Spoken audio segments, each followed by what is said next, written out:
नमस्कार हजुरहरु सम्पूर्णलाई स्वागत छ हाम्रो YouTube च्यानल शेयर मार्केटिङ नेपालमा। आईपीओ सँग सम्बन्धित फेरि अर्को एउटा नयाँ विषयवस्तुमा आधारित भिडियो लिएर उपस्थित भएको छु।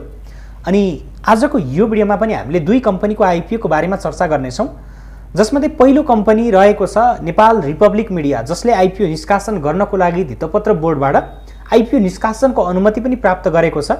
र धेरै लगानीकर्ताहरूको भनाइ के रहेको छ भने जति बेलासम्म यसले राम्रोसँग प्रफिट कमाउने गर्दथ्यो त्यति बेलासम्म चाहिँ यसले आईपीओ निष्कासन गरेन। तर अहिले बिस्तारै बिस्तारै यसले सबै खबरहरू मोबाइलको माध्यमबाट थाहा पाउन लागे, हैन, सबै समाचारहरू मोबाइलको माध्यमबाट सबैभन्दा पहिले थाहा पाउन लागे।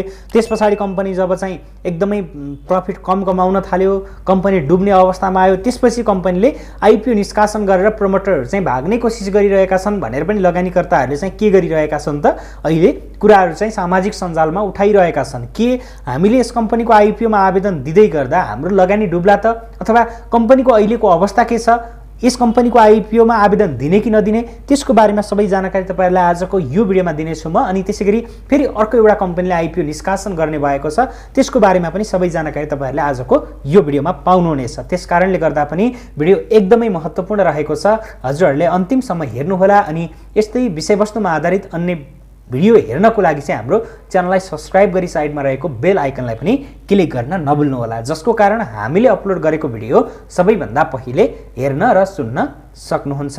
आउनुहोस् अब हामी आजको विषयवस्तुतर्फ नै लागौं। नेपाल रिपब्लिक मिडिया लिमिटेडले आईपीओ निष्कासनको अनुमति पाएको छ। नेपाल धितोपत्र बोर्डले नेपाल रिपब्लिक मिडियालाई आईपीओ निष्कासनको अनुमति दिएको 7 ले अनुमति दिएपछि अब यो कम्पनीले 43 करोड 53 लाख रुपैयाँ बराबरको आईपीओ निष्कासन तथा बिक्री खुल्ला गर्नेछ, जसअनुसार कम्पनीले 100 रुपैयाँ अंकित दरका कुल 43 लाख 53 हजार किता आईपीओ सर्वसाधारण अर्थात जनरल पब्लिकहरूलाई बिक्री गर्नेछ। कम्पनीले चुक्ता पुँजीको 44.99% ले हुन आउने आईपीओ निष्कासन तथा बिक्री खुल्ला गर्न लागेको छ। अनि कम्पनीको आईपीओ बिक्रीपछि चुक्ता पुँजी 96 करोड 75 लाख रुपैयाँ पुग्न जानेछ भने नेपाल रिपब्लिक मिडियाको आईपीओ बिक्री प्रबन्धकको रूपमा मेगा क्यापिटल मार्केट्स रहेको छ। अब सामाजिक सञ्जालमा उठेका विभिन्न खाले कुरा र त्यसपछि लगानीकर्ताहरूमा पनि एउटा दुविधा के रहेको छ भने आईपीओमा आवेदन दिने कि नदिने भन्ने विषयमा रहेको छ। अब यो कम्पनीले 43 करोड 53 लाख रुपैयाँ बराबरको आईपीओ निष्कासन गर्दैछ, जसमध्ये यसले आफ्ना कम्पनीका कर्मचारीहरूलाई केही प्रतिशत छुट्याउनेछ, सामूहिक लगानी कोषहरूलाई यसले 5% छुट्याउनेछ, अनि वैदेशिक रोजगारीमा रहनुभएका नेपालीहरूको लागि चाहिँ यसले करिब 10% चाहिँ कोटा छुट्याउनेछ। अब त्यो सबै बिक्री गरिसकेपछि हामी जनरल पब्लिकहरूको केसमा भने यसको त्यही 30-35 लाख किता जति हुनेछ। अब त्यो किता भनेको चाहिँ सेकेन्डरी मार्केटमा त्यसले कतिसम्मको सप्लाई ल्याउन सक्ला भन्ने कुरा पनि हो है त। अब एउटा कुरा यसले 100 रुपैयाँ अंकित दरमा ल्याउन लागेको छ भनेपछि हामीले नेप्सेमा अहिले हेर्ने हो भने कुनै पनि स्टकको शेयर मूल्य 100 भन्दा तल चाहिँ रहेको छैन, 200 भन्दा तल रहेका छन्, तर 100 भन्दा तल कुनै पनि स्टकको चाहिँ हामीले शेयर मूल्य चाहिँ अहिले नेप्सेमा कारोबार भइरहेका स्टकमा देख्न सकिदैन। भनेपछि अब यो कम्पनी आईपीओ निष्कासन गरिसके पछाडी पनि हामीले 100 रुपैयाँमा किनेको हो भनेपछि 100 भन्दा तल नगएसम्म हामीलाई चाहिँ घाटा हुँदैन है त। अब 100 रुपैयाँमा किनेको शेयर हामीले अब अहिलेको अवस्थामा मार्केट बियरिश ट्रेन्डमा पनि कुनै पनि स्टकको कम्पनी अथवा कुनै पनि स्टकको शेयर मूल्य 100 भन्दा तल देखिरहेका छैनौं भनेपछि यो कम्पनीको पनि 100 भन्दा तल जाने सम्भावना एकदमै कम छ। जुन कुराले अहिले सेकेन्डरी मार्केटमा लगानी गर्ने लगानीकर्ताहरूले कुरा उठाइरहेका छन् नि, तिनीहरूले के कुरा उठाइरहेका छन् भने तिनीहरूले कम्पनीको फन्डामेन्टललाई लिएर अथवा कम्पनीको आगामी भविष्यलाई लिएर चाहिँ उनीहरूले के गरेका छन् त, उनीहरूले चाहिँ प्रश्न उठाइरहेका छन्। तर हाम्रो लागि भनेको चाहिँ यसरी फरक फरक क्षेत्रका कम्पनीहरू नेपाल स्टक एक्सचेन्जमा भित्रिनु अथवा नेप्सेमा कारोबार हुनु भनेको हामी लगानीकर्ताहरूको लागि पनि एउटा खुसीको कुरा हो, किनकि हामीले फरक फरक स्टकका कम्पनीहरू नेप्सेमा देख्छौं भने त्यो सबै फरक फरक स्टकका कम्पनीहरूबाट हामीले चाहिँ राम्रो कम्पनीहरू छनौट गरेर हामीले लगानी गर्न पाइरहेका हुन्छौं हैन। त्यो भनेको हामी लगानीकर्ताहरूको लागि नै एउटा गर्वको कुरा हो। तर अब तपाईले यो कम्पनीको आईपीओ भर्नुभयो र यदि तपाईलाई चाहिँ यसको वित्तीय अवस्था राम्रो लागेन, भविष्यमा कम्पनीले नराम्रो परफर्मेन्स गर्छ भन्ने लाग्यो भने तपाईले के गर्न सक्नुहुन्छ त, आईपीओ मजाले भर्नुहोस् हैन, 10 किता आईपीओ भर्नुहोस्। धेरै हामीले आईपीओ भर्न जरुरी छैन, किनकि कम लगानीकर्ताहरूलाई पर्छ। अहिले आइपिओमा पनि हामीले करिब 13-14 लाखको हाराहारीमा आवेदन पर्ने गरेको देखिरहेका छौँ। अब यो कम्पनीको आइपिओ त्यही 3-3.5 लाख लगानीकर्ताहरूलाई मात्रै पर्ने हो भनेपछि अन्य सबैको हात यसमा खाली रहने हो, करिब 10 लाख हाराहारीको, हैन। त्यसकारणले गर्दा 10 किता हामीले आइपिओ यसमा चाहिँ आवेदन दिने हो, हैन।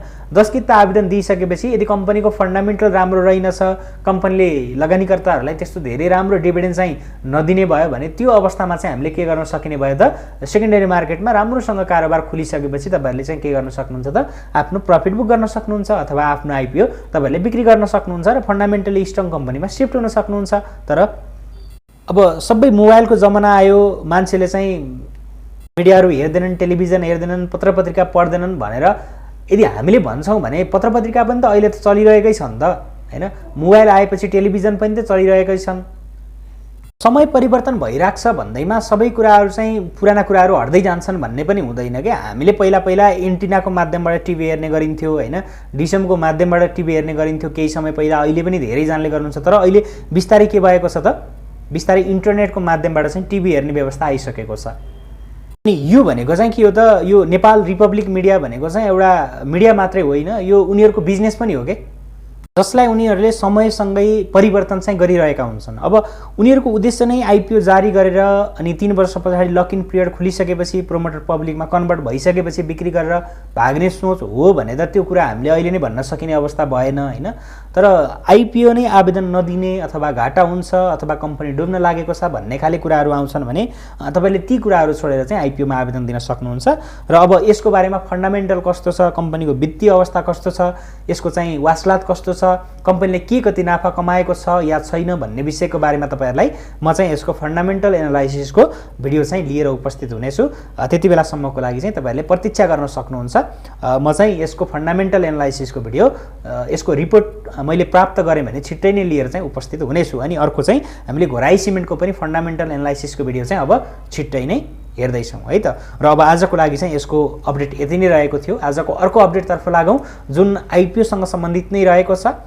आइएमईले साधारण सेयर अर्थात् आइपिओ निष्कासन गर्ने प्रक्रिया अगाडि बढाएको छ। आइएमईले आफ्नो 1 अर्ब रुपैयाँ जारी पुँजीको 10%ले हुने करिब 10 करोड रुपैयाँ बराबरको आइपिओ निष्कासन तथा बिक्री खुला गर्न लागेको हो। अनि जसअनुसार कम्पनीले 10 लाख किता चाहिँ आइपिओ बिक्री गर्नेछ। यसैबीच आइएमईले आइपिओ बिक्री प्रबन्धकको रूपमा प्रभु क्यापिटल लिमिटेडलाई चाहिँ नियुक्त गरेको छ।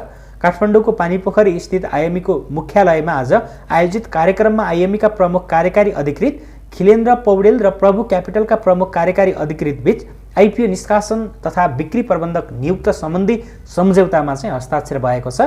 आइएमईले 22 वर्षदेखि रेमिट्यान्स सेवा प्रदायकको रूपमा चाहिँ काम गर्दै आइरहेको छ भने रेमिट्यान्स व्यवसायहरूमध्येबाट सबैभन्दा बढी कर तिरेको आधारमा चाहिँ पटक पटक ठुला करदाता सम्मानबाट पनि आइएमई पुरस्कृत भइरहेको छ। आइएमई ग्रुपले केही समय यता आफ्नो लगानीमा भएका कम्पनीहरूलाई चाहिँ पब्लिक कम्पनीमा रूपान्तरण गर्दै आइपिओ जारी गर्दै आइरहेको छ। अनि कम्पनीलाई पनि उसले चाहिँ नेप्सीमा सूचीकृत गराउँदैछ अथवा यो कम्पनीको पनि हामीले आइपिओ चाहिँ अब छिट्टै नै देख्न पाउनेवाला छौँ। अब केही समय अगाडि कम्पनीले बुक बिल्डिङ विधि मार्फत आइपिओ निष्कासन गर्ने भन्ने कुरा चाहिँ आइरहेको थियो। तर अहिले चाहिँ यसै 100 रुपियाँमा नै आइपिओ निष्कासन गर्ने भनेर चाहिँ सम्झौता भएको छ। यो कम्पनीले चाहिँ हामीले 10% मात्रै आइपिओ चाहिँ निष्कासन गरेको देख्न पायौँ। जम्मा 10 लाख किता हुन्छ। अनि त्यसमा पनि वैदेशिक रोजगारीमा रहनुभएका नेपाली, अनि त्यसै गरी सामूहिक लगानी कोष र त्यसै गरी चाहिँ आफ्ना कम्पनीका कर्मचारीहरूलाई वितरण गरेर बाँकी रहेको मात्रै जनरल पब्लिकहरूको हकमा हुनेछ। थोरै किता हुनेछ यसको। अनि यो आइएमई ग्रुपका अन्य कम्पनीहरूमा पनि हामीले थोरै नै किता आइपिओ चाहिँ जारी गरिरहेको देख्न सक्छौँ। जस्तो कि इएनएल हामीले हेर्ने हो भने फन्डामेन्टल्ली एकदमै विक कम्पनी हो, तर त्यसको चाहिँ के छ त, त्यसको नेप्सीमा चाहिँ कारोबार हुने किता सङ्ख्या एकदमै न्यून रहेको छ। त्यसकारणले गर्दा हामीले अहिलेको यो बियरिसमा पनि त्यस कम्पनीको सेयर मूल्य हामीले 500-600 भन्दा माथिकै रेन्जमा चाहिँ चलिरहेको देख्न सकिन्छ। अनि त्यो कस्तो खाले कम्पनी हो भने त्यो भनेको चाहिँ प्रोमोटरको सेयर पनि पब्लिक सर चाहिँ कारोबार हुने खालको कम्पनी हो। इएनएल भनेको चाहिँ प्रोमोटर सेयर पनि पब्लिकमा कन्भर्ट हुने खाले हो। अनि कतिपय अवस्थामा चाहिँ हामीले नेप्सेमा कस्ता कस्ता कम्पनीहरू देख्न सकिन्छ भने जब प्रोमोटरहरूको सेयर पब्लिकमा कन्भर्ट हुन्छ त्यसपछि उनीहरू चाहिँ बिक्री गरेर भागिरहेको रेकर्ड पनि हामीले देख्न सकिन्छ। अब त्यो आइएमई ग्रुपबाट चाहिँ त्यो हुन्छ हुँदैन त्यो हामीलाई थाहा भएन। तर नेप्सीमा हेर्ने हो भने धेरै कम्पनीहरू चाहिँ हामीले त्यस्तो उदाहरणको रूपमा पाउन सकिन्छ। अनि ठ्याक्क 3 वर्ष पछाडि प्रमोटरको सेयर पब्लिकमा कन्भर्ट हुन्छ। त्यो अवस्थामा कम्पनीले पुँजी बढाउनु पर्यो हैन, कम्पनीले यो क्षेत्रमा लगानी गर्नु पर्यो भनेर चाहिँ एउटा राइट सेयर अथवा त्यति बेलासम्मको प्रफिटबाट चाहिँ बोनस सेयरको लोभ देखाइदिने अनि त्यस पछाडि चाहिँ आफूको जुन प्रमोटर सेयर हुन्छ, जुन आफू सञ्चालकबाट 1 वर्ष अगाडि नै बाहिरिएर अनि 1 वर्ष पछाडि चाहिँ सेयर बेच्ने प्रवृत्ति चाहिँ अहिले नेप्सीमा धेरै हाबी भइरहेको छ। अब यो कुरालाई चाहिँ कमसेकम पनि कुनै पनि स्टकले अथवा कुनै पनि कम्पनीले चाहिँ आइपिओ निष्कासन गर्छन् भने कमसेकम पनि 30% सम्म चाहिँ न्यूनतम पनि आइपिओ निष्कासन गर्नुपर्ने भनेर चाहिँ एउटा नियम गराइदिएको भएदेखि चाहिँ अलिकति राम्रो हुन्थ्यो कि भन्ने चाहिँ आश गर्न सकिन्छ। किनकि थोरै किता निष्कासन चाहिँ किन गरिन्छ भने थोरै किता निष्कासन गरिसकेपछि सेकेन्डरी मार्केटमा त्यो कम्पनीप्रति डिमान्ड के हुन्छ त, एकदमै डिमान्ड चाहिँ थोरै डिमान्डमा पनि त्यस कम्पनीको सेयर मूल्य माथि माथि गइरहेको हुन्छ कि हामीले कमर्सियल बैंक र अनि त्यसैगरी एउटा लो क्याप माइक्रो फाइनेन्स तुलना गर्ने हो भने फन्डामेन्टली विक माइक्रो फाइनेन्स कम्पनीको पनि अहिले सेयर मूल्य चाहिँ हामीले 400-500 भन्दा माथि नै देख्न सकिन्छ भने कमर्सियल बैंक फन्डामेन्टली स्ट्रङ छ भने पनि बुक भ्यालुको हाराहारीमा झरिसकेको छ। त्यो के हो भने डिमान्ड सप्लाईको रुल अनुसार पनि धेरै प्रभाव पर्छ हैन। त्यसकारणले गर्दा पनि थोरै किता आइपिओ चाहिँ त्यसरी जारी गरिन्छ। अनि फन्डामेन्टली विक हामीले चाहिँ इएनएललाई हेर्ने हो भने 500 भन्दा माथि छ हैन। तर त्योभन्दा राम्रो फन्डामेन्टल भएका कमर्सियल बैंकहरू हामीले 200 को रेन्जमा देख्न सकिन्छ भनेपछि अब थोरै किता आइपिओ जारी गरिसकेपछि सेयर मूल्य हाई हुने भयो। अनि त्यति बेलामै हाई भएकै बेलामा चाहिँ हामीले राइट सेयरको कुरा निकाल्यौँ भने अझ सेयर मूल्य बढ्दै माथि जाने भयो अनि माथिल्लो रेन्जमा चाहिँ आफ्नो सेयरलाई चाहिँ बिक्री गर्न पाइने भयो। एकातिर 100 रुपैयाँ परेको सेयर अनि 3-4 वर्षको बीचमा नै त्यो चाहिँ 1000 माथि बिक्री गर्न पाइयो भने त उनीहरूको लागि त कयौं प्रफिट भयो नि हैन। त्यसकारणले गर्दा पनि अब यस्ता खाले जालजेलहरू चाहिँ प्राय स्टकमा हुन्छन्। अब यो स्टकमै हुन्छ भनेर मैले भन्न खोजेको होइन हैन, आइएमई ग्रुपले त्यस्तो गर्छ भनेर भन्न खोजेको होइन। तर हामीले केही हाइड्रो पावरहरूको केसमा चाहिँ त्यो देखिरहेका छौं। जस्तो कि अब यो भन्दा अघिल्लो बुलमा हामीले चाहिँ हेर्ने हो भनेदेखि चाहिँ राधीको हामीले उदाहरणको रूपमा मान्न सकिन्छ। राधीले बोनस सेयर र त्यसैगरी राइट सेयरको बानामा चाहिँ त्यसका प्रमोटरहरूले चाहिँ सेयर बिक्री गरेर भागे भन्ने कुराहरू देखिएको छ हैन। धेरै हाइड्रो पावर कम्पनीमा चाहिँ पछिल्लो समय त्यस्तो भइरहेको हुन्छ। त्यसकारणले गर्दा तपाईले लगानी गरेको स्टक अथवा तपाईले सेकेन्डरी मार्केटबाट किन्न लागेको स्टकमा चाहिँ लक इन पिरियड पनि एकदमै ख्याल चाहिँ गर्नुपर्छ है। तर आजको लागि चाहिँ यति नै गरौँ साथीहरू। आजको भिडियो कस्तो लाग्यो तपाईहरुलाई? जस्तो लाग्यो त्यस्तै प्रतिक्रिया दिन नभुल्नु होला र अनि आगामी कारोबार दिनमा यस्तै भिडियोहरू हेर्नको लागि चाहिँ हाम्रो च्यानललाई पनि सब्स्क्राइब गर्न पनि नभुल्नु होला है त।